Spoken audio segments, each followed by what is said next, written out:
Jangan konsisten upload konten yang sama setiap hari apabila konten kalian itu tidak diminati oleh pemirsa kalian ya teman-teman. Itulah pentingnya kita selalu evaluasi konten kita. Apakah konten yang kita hasilkan, apakah konten yang kita upload itu sudah diminati pemirsa atau belum ya teman-teman.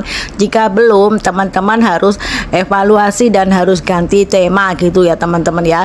Sebenarnya tema random pun itu tidak masalah ya teman-teman, karena kita juga belum paham ini tema yang mana yang diminati oleh pemirsa kita. Dan apabila kita sudah menemukan tema yang sudah diminati ya teman-teman, coba konsisten dengan satu tema saja gitu teman-teman. Ada kok beberapa konten kreator suhu ya teman-teman yang kemudian ganti temanya ya teman-teman. Dari dulu tema joget-joget ganti dengan tema dengan edukasi, kemudian ganti lagi dengan tema yang lucu-lucu gitu, tema hiburan gitu teman-teman ya. Begitu ya, jadi kita harus pandai-pandai itu mengevaluasi konten kita, kira-kira mana nih yang lebih diminati oleh pemirsa kita. Karena kalau kita tidak melakukan perubahan dan selalu konsisten dengan satu tema itu saja, sementara tema kalian itu tidak diminati pemirsa, ya tema konten teman-teman itu tetap anjlok ya teman-teman, dan susah akan naiknya gitu teman-teman. Jadi kita harus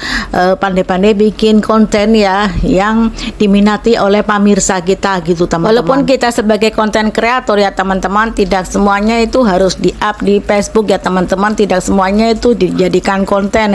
Kita tetap harus punya privasi ya teman-teman, supaya kita juga bisa terus menjaga image kita. Siapa ini kita teman-teman ya.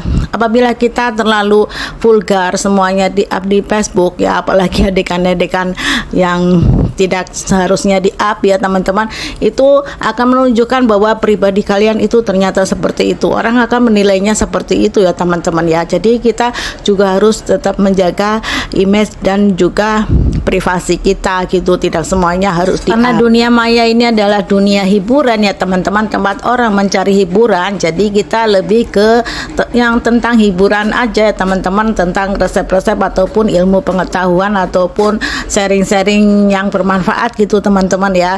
Jadi tidak sepenuhnya kita hal-hal yang mengandung privasi kita ya. Kita tetap harus punya privasi sendiri ya teman-teman, tidak semuanya itu harus di-up di media sosial apalagi dijadikan konten gitu teman-teman ya. Karena orang-orang yang menonton itu akan melihat tentang, oh ternyata pribadi si A seperti itu, ternyata dia itu seperti itu, begitu ya. Jadi kita tetap harus menjaga image dengan sebaik-baiknya ya, menjaga nama baik kita begitu. Karena media sosial ini punya dua mata, sisi yang berbeda ya teman-teman, akan tajam untuk diri kita sendiri ataupun kita bermanfaat untuk orang lain begitu teman-teman ya. Jadi silakan teman-teman pilih sendiri. Jika di video saya ada yang bermanfaat buat teman-teman, silakan teman-teman share ya, karena interaksi itu ada 3, like, komen, dan share. Apabila teman-teman melakukan interaksi dengan sebaik-baiknya, insya Allah akan terbaca algoritma.